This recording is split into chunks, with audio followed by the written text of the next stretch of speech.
Sebagai negara kepulauan terbesar yang memiliki lebih dari 17.508 pulau, Indonesia adalah salah satu negara dengan kekayaan sumber daya alam terbesar di dunia.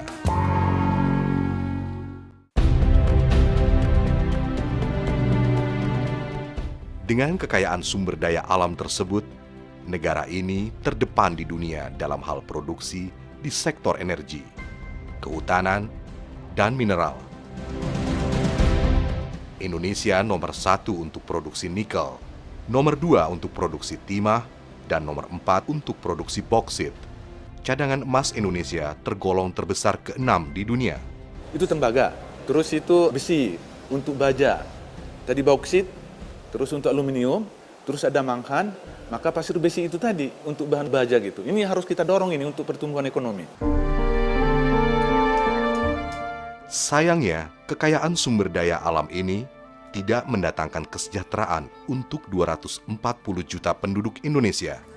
Sekitar 28 juta penduduk Indonesia hidup dalam kemiskinan, dan lebih dari 7 juta penduduk Indonesia saat ini menganggur.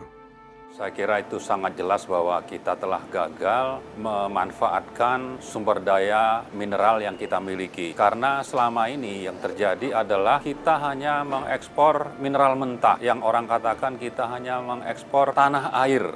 Sementara nanti negara pengimporlah yang akan menikmati manfaat nilai tambah dari mineral mentah tersebut. Sudah saatnya bangsa Indonesia mengembangkan industri tambang terintegrasi. Hal ini tentunya akan berdampak pada peningkatan kemakmuran rakyat Indonesia.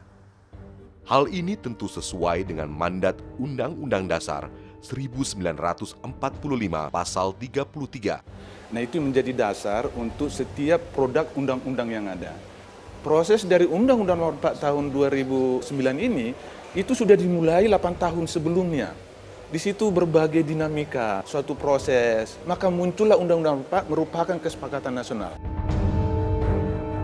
Pemerintah telah mengambil alih kontrol atas kekayaan mineral Indonesia melalui larangan ekspor bahan mentah mineral tambang. Kebijakan larangan ekspor tersebut bertujuan menjamin implementasi hilirisasi industri mineral tambang secara cepat dan efisien. Negara akan maju ketika industri hilirnya maju. Karena industri hilir inilah sebetulnya industri yang memberikan multiplier efek terhadap ekonomi, yang banyak sekali menyerap tenaga kerja, yang akan meningkatkan pertumbuhan ekonomi. Karena di sini semua fase di mana mata rantai industri ini dikembangkan. Larangan ekspor bahan mentah mineral tambang tentunya akan berdampak terhadap penurunan pendapatan negara. Secara jangka pendek, penerimaan negara itu akan berkurang. Tapi di sisi lain, kita harus memahami dan harus bisa menerima bahwa dengan adanya larangan ekspor, itu akan secara jangka menengah dan jangka panjang memberikan nilai tambah yang sangat besar.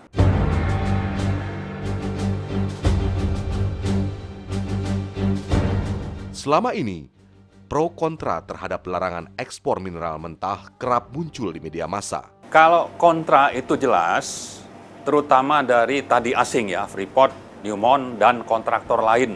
Saya kira Freeport dan Newmont yang sudah menambang sejak tahun 70-an, mereka lah yang selama ini menikmati.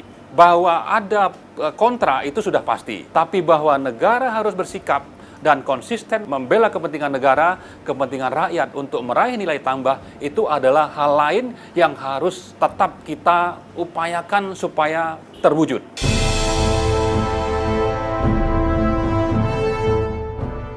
Sudah saatnya masyarakat Indonesia menikmati manfaat sebesar-besarnya dari kekayaan sumber daya alam Indonesia.